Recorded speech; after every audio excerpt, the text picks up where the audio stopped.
Welcome to another episode of Comedy Wham Presents with me, your host Valerie, and sometime kitty co-hosts Miss Purrington and Mookie are lurking in the background. ComedyWham.com is your place to go for features about all Austin comedy. In addition to podcasts, Comedy Wham brings you articles, album reviews, show reviews, our advice column, our listing of festivals from across the country and the world, our FPIA contest page, and my articles for the Austin Chronicle, thebarbedwire.com, and the San Antonio Current about the Austin and Central Texas comedy scenes. Our most popular feature is our events page for live comedy shows in Austin, Houston, and DFW, where 100% of the entries you see come from comics and producers. Click the Submit a Show button from the top of the homepage or events page to fill out the survey to get your show listed. It's free and easy. Tag us on your Instagram stories, and we'll share your show promo to our followers. We also offer paid promo pushes on Instagram. Speaking of events, come check out our new passion project show, Improv Vintage. You bring an item and watch it come to life in a fully improvised performance. And heads up, on April 1st, we're bringing us somebody from the Briscoe Center for American History who is bringing things from the Ann Richards collection. You don't want to miss that one. Want to support these resources we provide? You can donate to Comedy Wham on Venmo or Patreon. Click the Support CW icon on our homepage to see the ways that you can help us. Our podcast was launched in 2016 to bring you funny people and their stories. As a fan, I like to delve into a comic's background and motivations, and we usually take a detour along the way. Consider the interview a way for you to get to know the folks that make the comedy scene, so used to saying the Austin comedy scene, make the comedy scene as fascinating off stage as it is on stage. If you like this podcast, please rate and review us. Today, this is a three-peat. Our podcast guest was first on in 2019 and again in 2023. He's the star of Daddy Strong Legs, which is on, I already forgot. He'll talk about it. He just wrapped up the great original radio comedy show, Lance Vibrato, Astronaut Attorney. He's also the host of the wildly fun experimental comedy show, Exploraphoria, which he launched in Austin and has recently debuted in Los Angeles. And he's in, I didn't know this about him. He's in Apollo 10 and a half and in Look Both Ways. And he's a commercial actor too.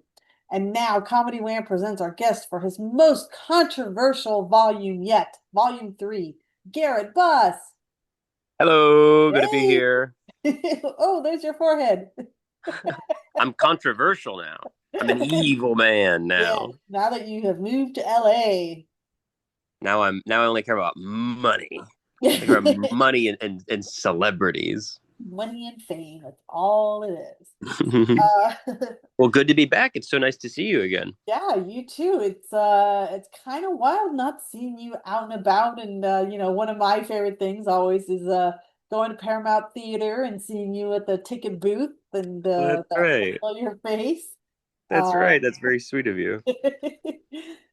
you made the big move. Has it been a year now? Not quite yet. I moved on the 1st of July. Okay. All Is where right. I left Boston, and I got to LA on the 3rd. Okay.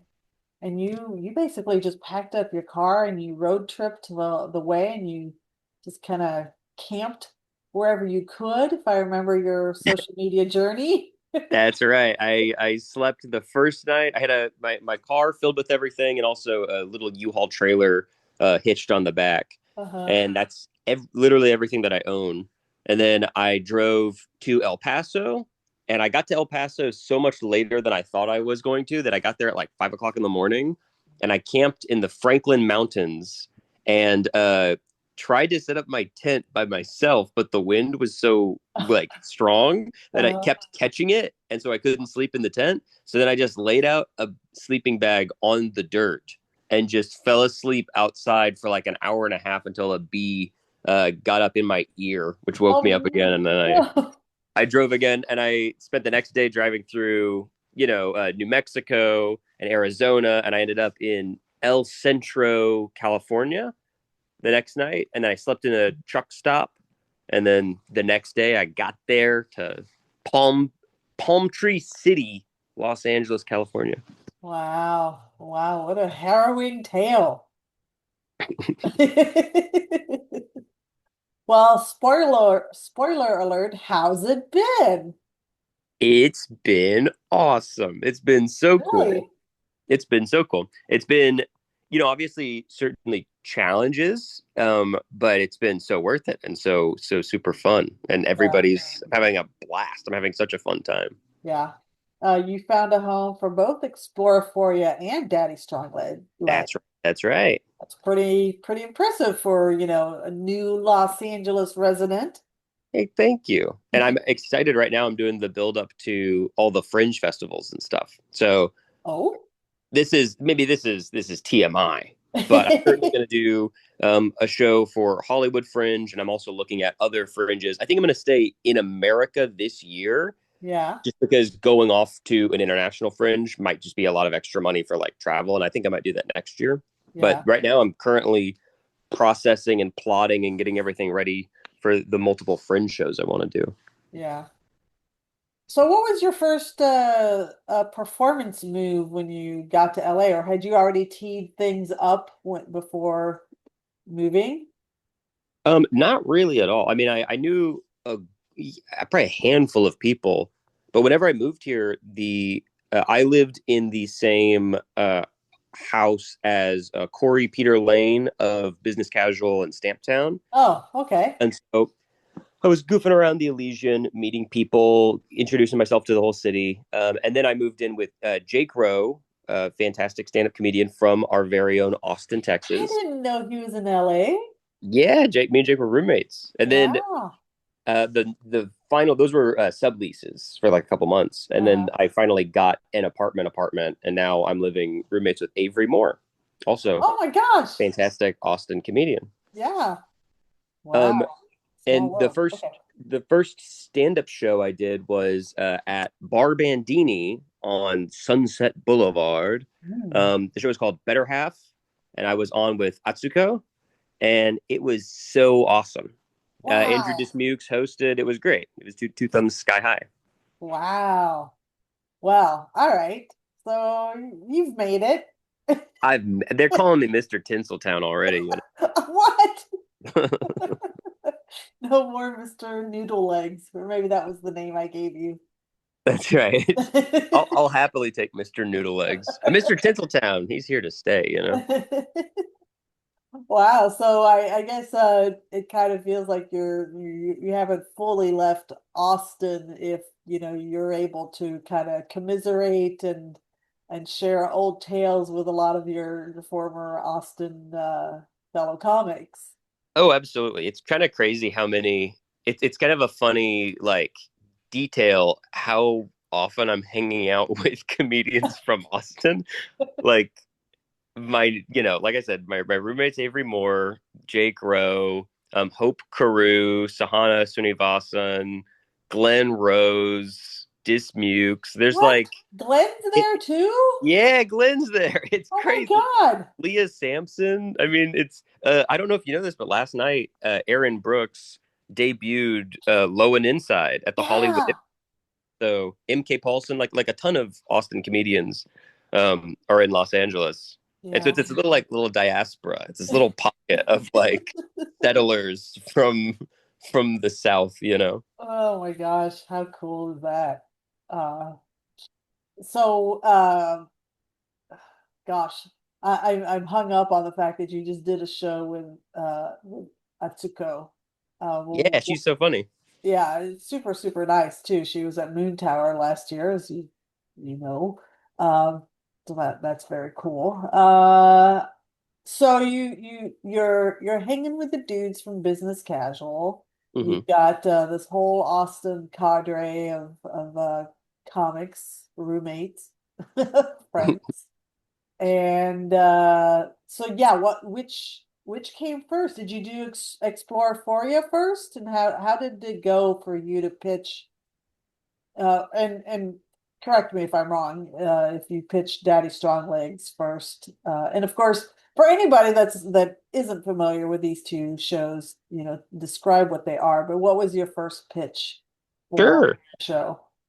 The first thing that I did whenever I came here is I was trying to kind of not one to one, but kind of similarly find my footing like I felt like I did in Austin, which was I was happy performing at the clubs and the venues and the different areas, but it was like the Fallout Theater was really my like home base. Yeah. Like I was doing comedy shows there every single week for like 6 years.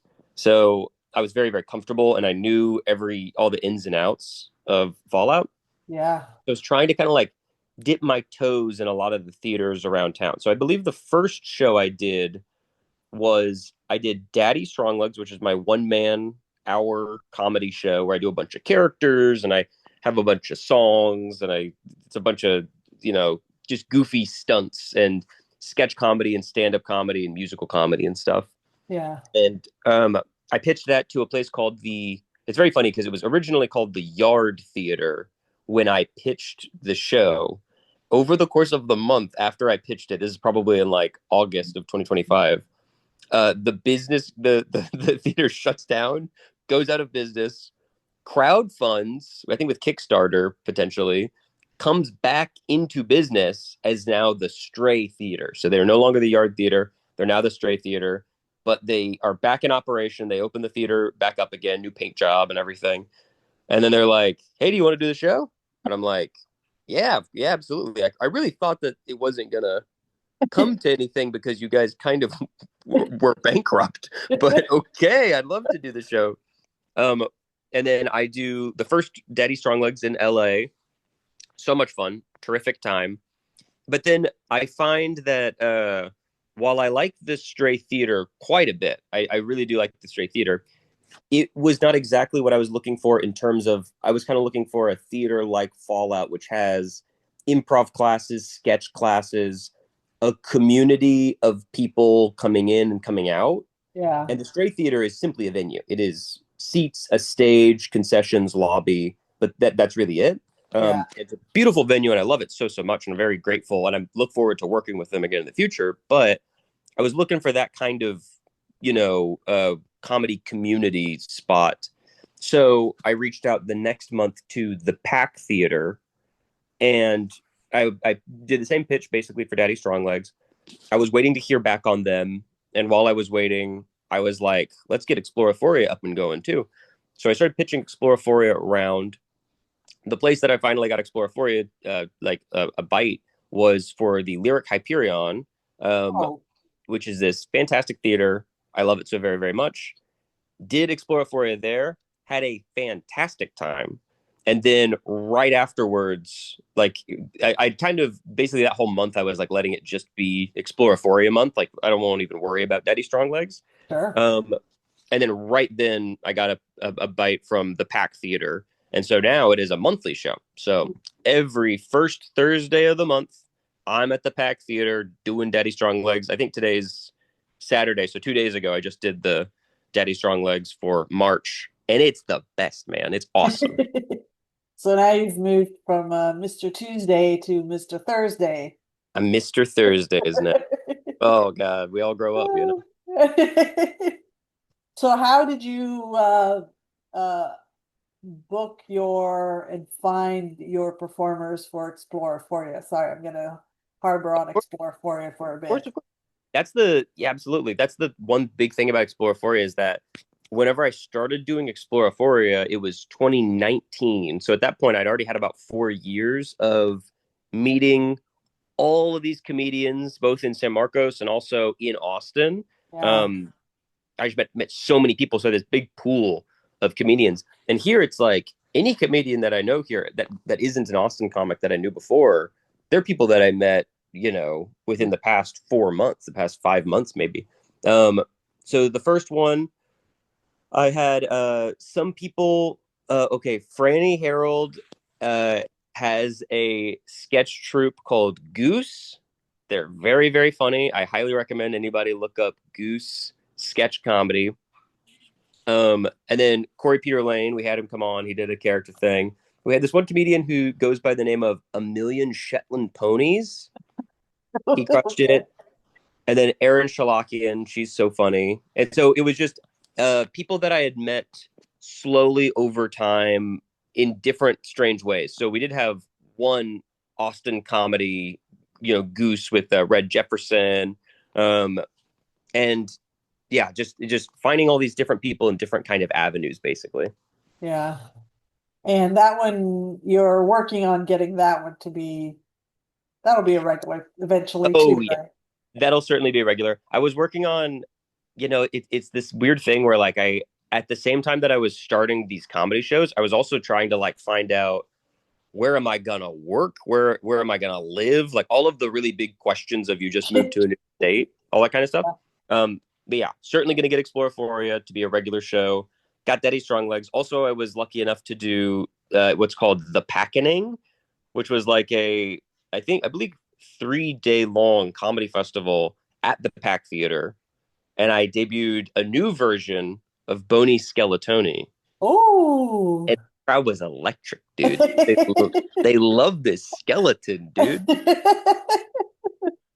It's the moneymaker. Skeleton comedy. People love it. And so it's been so much fun. Also, this isn't necessarily comedy related, but I got a job. I have like Woohoo.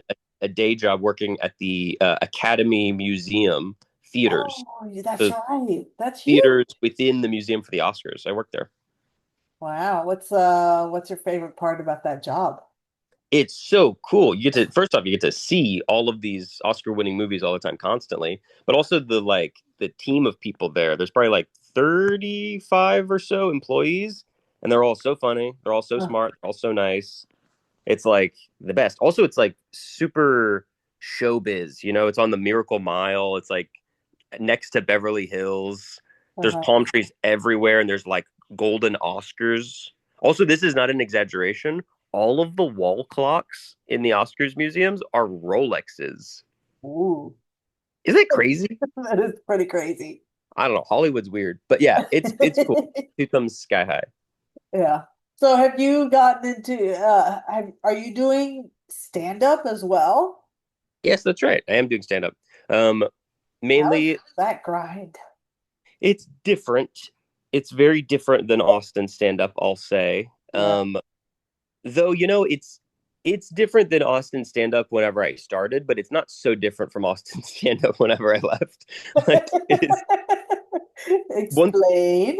one thing that I think is very interesting here is that people there's such a big basis for people to fully record their sets. Like clips, mobile video clips are like king in a big way.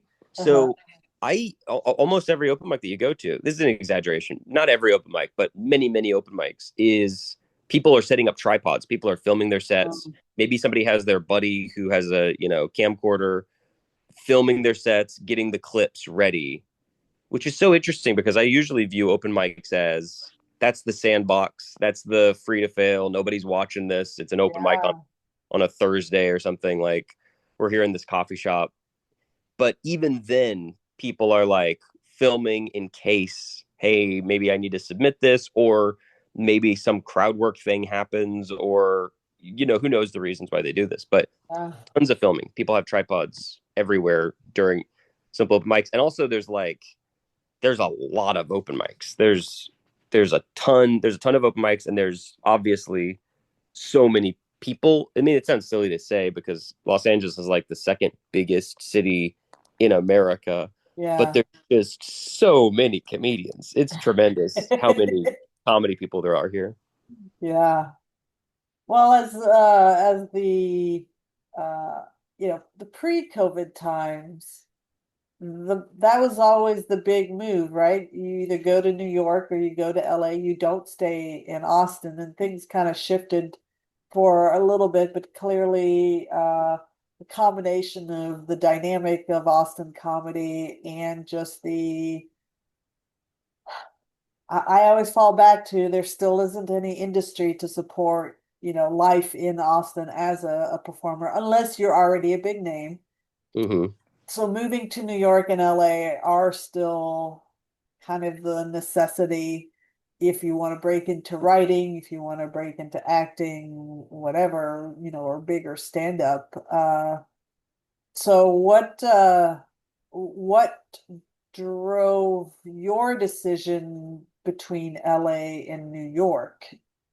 Hmm.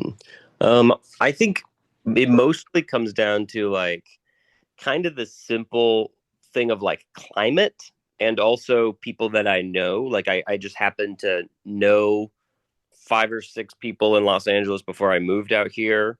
And I knew probably two people maybe in New York. I was really considering it between Chicago and Los Angeles Oh, interesting. because I've spent so much of my life doing stand up and sketch character stuff, and I've done a relatively small amount of it doing improv. But every time I do improv, I'm having the time of my life. Uh, Yeah. Hosting like the bucket list show or doing improv stuff for Exploraphoria, and that's so fun that I was like Chicago kind of represented to me doubling down on improv, seeing what it's like to double down on the improv stuff. But then ultimately it almost felt like picking between perfect weather and horrible traffic versus it'll get ungodly cold, but you have public transportation. Yeah. And I was like, which one do I choose? Which one do I choose? And then I was like, I just want to see palm trees, man. I just want there to be palm trees everywhere. That's not the first time you've mentioned palm trees, so that must be very important to you. I gotta say, they're the coolest kind of trees, man. Looks like you're on a deserted island all the time. So are you doing any formal improv or are Yeah, you yeah. Starting in the beginning of April, I'm gonna be. I'm. I know people have mixed opinions about it, and I have mixed opinions about it too. But I am locking in. I am beginning the UCB improv track. So okay? All I was right. trying to decide between Groundlings, UCB, or maybe one of the other kind of orbiting schools like Weegis or something. But I just decided, hey, let's do the thing that everybody does. It feels kind of gauche to be like, yeah, I'm doing UCB improv, but very Yeah. about it. Plus, I also heard that UCB has like the day I left Texas, UCB took Cold Town. Oh, That's yeah. crazy. Yeah, yeah. So I finished the Cold Town improv program last December. Yeah, last December. So I'm official an improv graduate.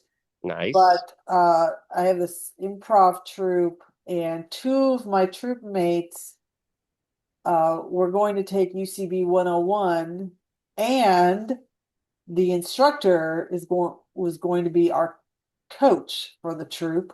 So I'm like, oh, that's lightning in a bottle. I'm going to give it a shot. And at first it was definitely weird, but as I've gone through the classes for UCB 101, I've actually grown to be quite fond of it, and it's not cheap. And I Oh imagine yeah. in LA it's probably even more expensive.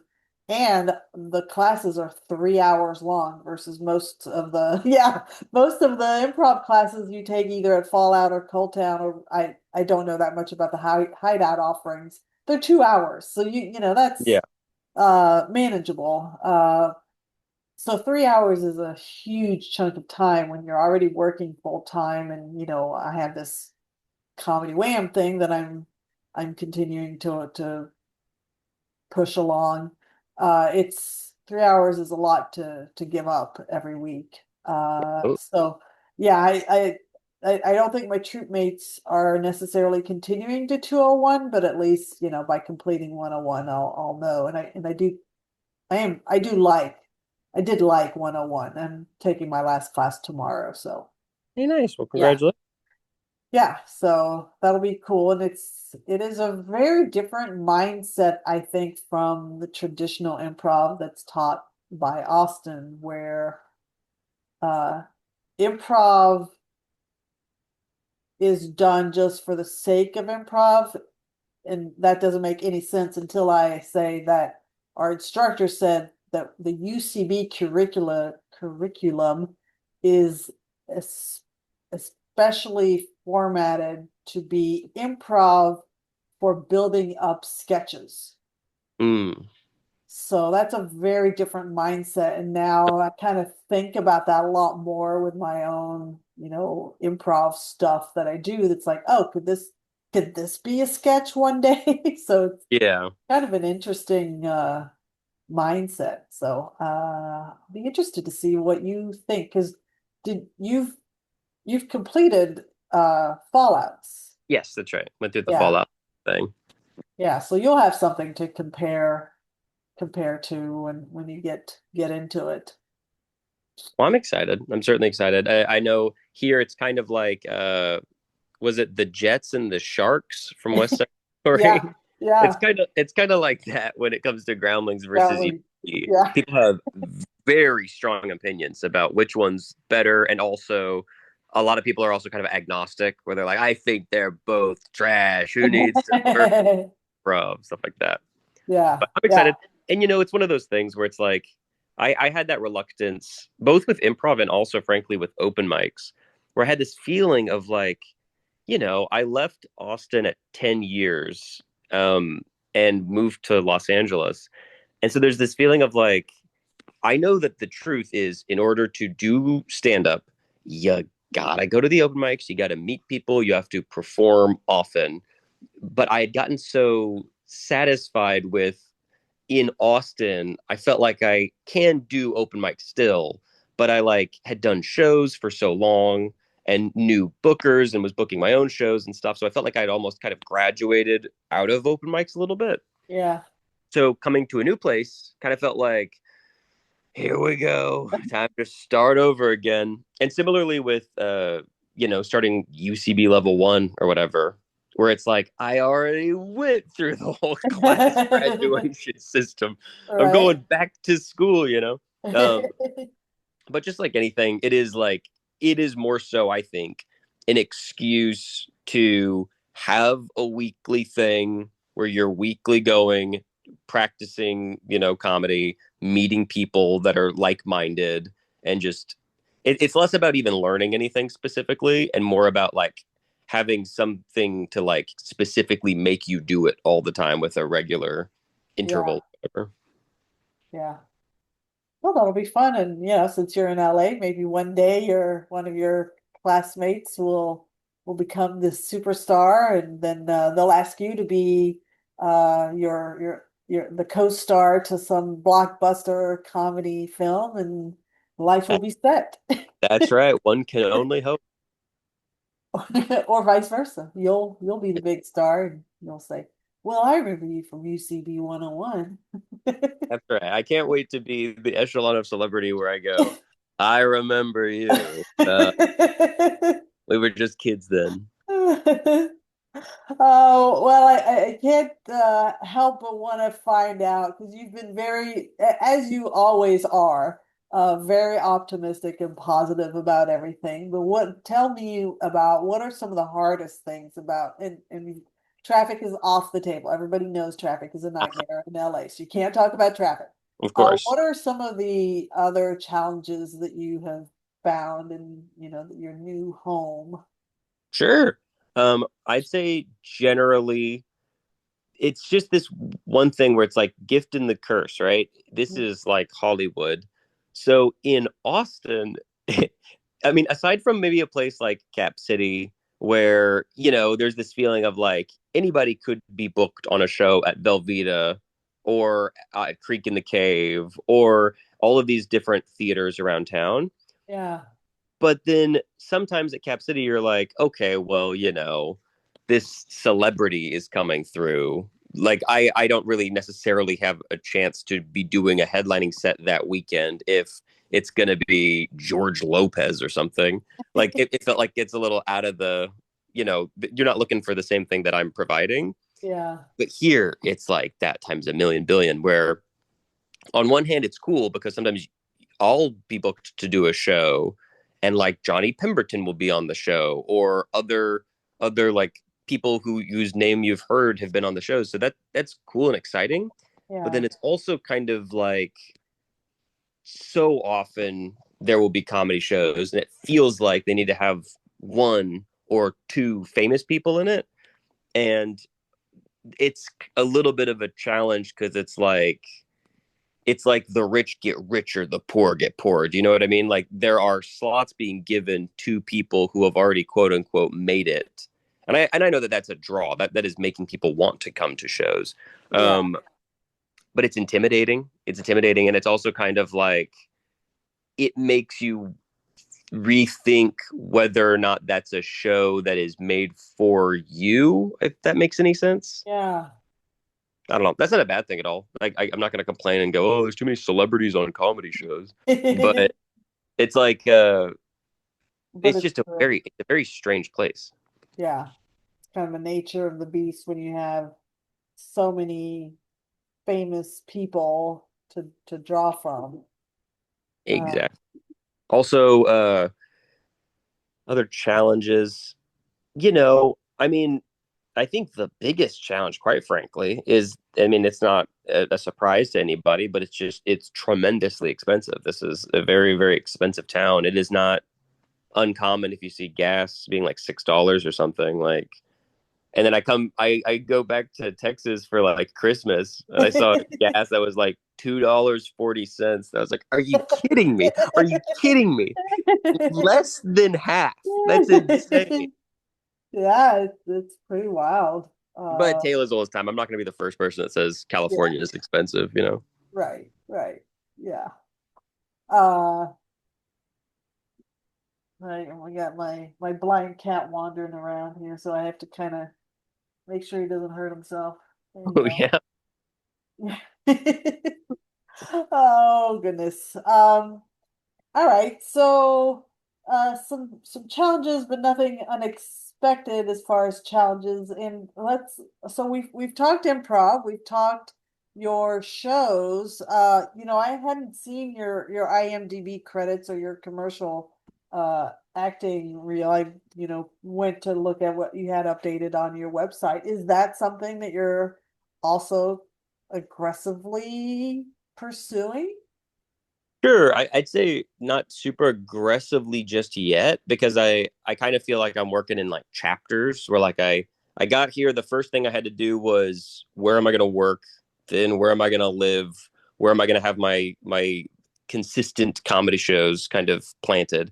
Mhm. And now it's like because it's still kind of the beginning of the year, the current thing that I'm focusing on is threefold. The first thing is I am in the process of finishing editing the hour-long One Last Show that I did last year. Oh, okay. Um, and it was like the last show that I did in Texas before I moved. This big long hour, and I'm the slowest video editor of all time, so it's probably going to be an entire year before it ends up getting uploaded or whatever. But editing that whenever I have the time. Then second to that, um, getting everything ready for pitches to venues for fringe festivals is the current big thing that I'm kind of working on. Yeah. And then the third thing, and this is like you'll hear about this in a couple of years probably. Like this is a long shot, but you have to start somewhere. Sure. Is I'm writing another musical. I'm writing another comedy musical. Oh, exciting. I have like 45 pages done. I think it's going to be like 80 pages whenever all is said and done. But so musical writing is also like a really big thing for me creatively right now. Um, and so for acting, it's so strange because of course I do want to act and do more commercial acting, but I do think I'm gonna like wait probably until like the fall of this year before I like really start to put my toe back in the waters again. Yeah. I'm curious about how the creative process has changed, if at all, for you, because I don't know, I just imagine that uh all your creativity here in Austin and St. Marcus at the origin, it's like, oh, commuting's not terrible, so you sit at home and you write or whatever. Has that had to shift being in LA? And you've got a roommate, so I don't know, did you have to change how you produce your creativity, how you wrote those you said you had 80 pages so far, or you have Um, 45, you'll ex- eventually. um, yeah, no, I think it has changed in some ways, and I think it's because whenever I was younger, I had, you know. I felt like I was kind of like the Energizer Bunny or something, where I could just come up with a billion different ideas. And also, I am a chronic procrastinator, so Ah, I love to get a show booked or get a venue to like say, "Hey, on Thursday you're going to do this show," and then I know in the back of my head, okay, I have to figure out what the hour is going to be come Thursday, and then 3 hours before the show starts, I'm like, like trying to my type God. everything and make all the sound effects and get all the costumes together, whatever. And so I did a lot of that when I was younger. And back then it felt kind of like, not all the time, but often inspiration was just a thing that would just come up all the time, constantly. I would just think of a new joke, write that down, think of a new story, write that down. Um, and these days it's a lot more like I have to make time for it. I have to go, okay, for the next 2 hours, I am at this coffee shop. Mm. I am only thinking about writing a sketch about Stan Lee's ghost. I have to just write everything for that sketch, all the jokes that I can think of, all of the bits that I want to put into that.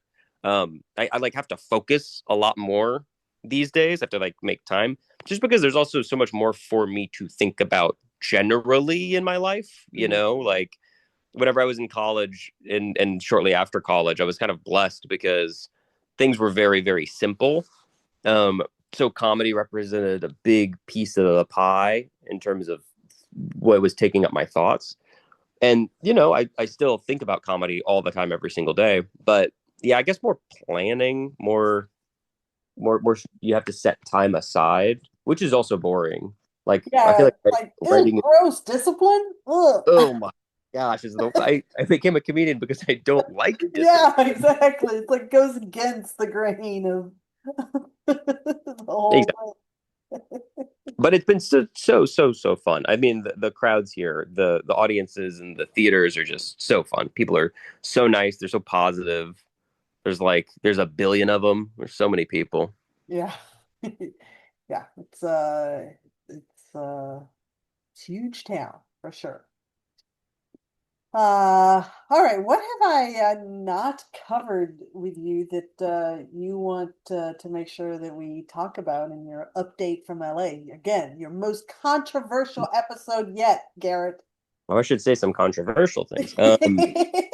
I only like dollar bills. I think In-N-Out Burger's better than Whataburger. Oh, you I don't mean turned that. LA. I don't mean that. Oh no, Garrett, what's happened? I should yeah. This is my heel turn. I I don't like horses. I only like stretch limousines. Um, that's pretty much it. I mean, I'm very, very excited. Another thing that's going to be coming out this year is the final season of the Lance Vibrato Astronaut Attorney show.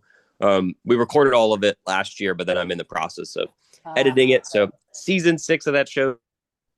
But yeah, I mean that's the bulk of it is just doing the comedy, meeting people. I mean, that's like the craziest thing about this is that I felt like I had a really good handle on everybody's names when I lived in Austin, and it's so tough. Maybe it's because I'm old now, but my brain, oh my gosh, since I moved here in July, every single person that I know and talk to on a daily basis in person, I Yeah. met I met last year or within the past couple of months.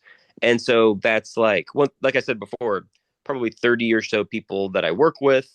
And then all of the comedians that I've met, any just general friends, like I'm constantly introducing myself and I'm constantly being introduced to people all the time. And so much of it is remembering people's names. Huh? It's tremendous how many names they have. Everybody has a different name. I don't know if you knew this. Crazy. No. It's shocking. Wow. If only they were all named Garrett, life would be easy. Very important question here. Uh, Comedy Bureau or Comedy Wham? Comedy Wham, easy. I've met and hung out with the guy Jake, the Mr. Comedy Bureau. Yeah. Um, he in fact is the booker of Lyric Hyperion, so he's the guy that I talked Oh, to. wow. Um, he's very sweet. He has come to my stand-up sets at Better Half and stuff like that. Just Oh, he just pops up and he's like, "Hey, Garrett," he just came to watch me do stand-up. That's so nice. sweet. Comedy Bureau, he's very, very nice. It's But huge. I he's can't but even he's not imagine. you, Valerie. Yeah. Come on. Valerie, we go way back. I know Okay. we do, but We go pre-pandemic back. There's a different world, Valerie. yeah, yeah. No, you're the number one in my heart, obviously. Oh, thanks. All right. Well, I don't have any questions on life in LA for you. Any more questions? I guess besides Whataburger, anything else you miss about Austin? And are you you said you've come back to Austin. Are you planning like some semi-regular visits back to Austin to do, one-off performances? Um, I have come back to Austin for holidays. So I went back for Christmas, and I was also there for Thanksgiving. And more recently, I went to a buddy of mine, David's wedding, and that was close to Valentine's Day. But that was just for like just a couple of Yeah. days. But I definitely want to return. Probably, I would expect maybe who knows pending. But I know Austin Sketch Fest is coming up, and that's going to be in August. So I'd Yeah. love to be back in my home state Hmm. in August in the summertime.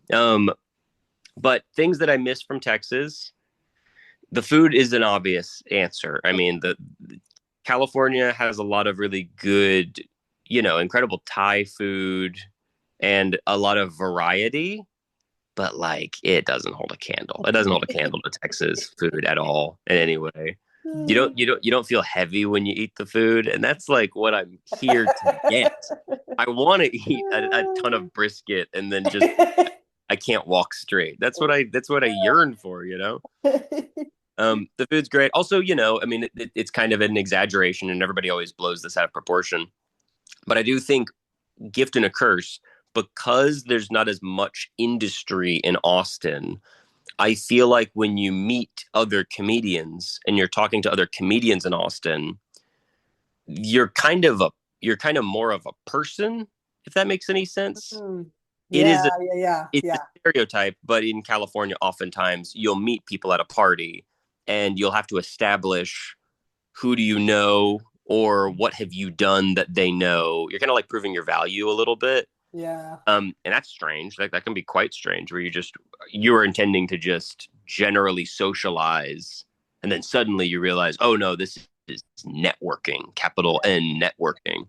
Um, so that's strange. I mean, that's kind of the classic LA thing, but it is true. In Austin, I do think people are a little bit more, uh, they're just not as industry focused. It's like if you're making money with entertainment or something, that's a cool side note, but like you're a person first and foremost. And in Yeah. LA, it can sometimes be the opposite. Yeah. Hmm. I've definitely heard that. It's who you know or what you can do for them. Yep. Yep. But luckily, I will say people are pretty easy to trick. Whenever I'm wearing that red corduroy suit, I look like Mr. Showbiz, okay? They go, "Oh, this is Dr. Hollywood over here. He must know what's going There you go. That's the next character is Dr. Hollywood. I like on." it. Not a bad idea. That's not a bad each of the Daddy Strong Legs for 2024 and 2025 and 2026, it's all new hours. So every year, a new hour. I just did the second one of this year, and it's very fun, but it's also very daunting to like finally get a good solid hour of 2025's Daddy Strong Legs and then have to toss the whole thing in the garbage, start fresh, start over. So come next year, I'm going to need some new characters. All right. Well, Dr. Hollywood I'm going to write that down. there you go. There you go. All right. Well, it's been great catching up with you. I know you're gonna have to head off to fight that LA traffic. That's right. That's right. Well, it's been such a pleasure talking to you. As always, I love you, Valerie. It's so good. Oh, Garrett. I'm going to do my official sign off here. So, okay, that is a wrap on Comedy Wham presents Garrett Buss, the controversial Volume 3. Garrett, tell us where we can find you on social media and let us know about those upcoming shows that you have. I am doing Daddy Strong Legs every first Thursday at 7 p.m. at the Pack Theater in Hollywood, California. Right. And stay tuned for more projects. Well, we hope you've enjoyed learning about how But Garrett. Oh, Barbanini, but dates TBA on that because I know we're doing a very quick turnaround on this podcast. yes, yes, we are. Um, so as of right now, all you got to worry about is Daddy Strong Legs, and anything else I'll be posting on my Instagram at Garrett Buss is my name. What an evolution of your Instagram handle. I remember the pre-pandemic one. That's right. That's right. All right. Well, we hope you've enjoyed learning even more about how Garrett continues to be a comedic genius today, just as much as I have. This has been Comedy Wham Presents Garrett Buss, Volume 3. I'm Valerie, and that's been funny. Thank you, Garrett. Thank you, Valerie.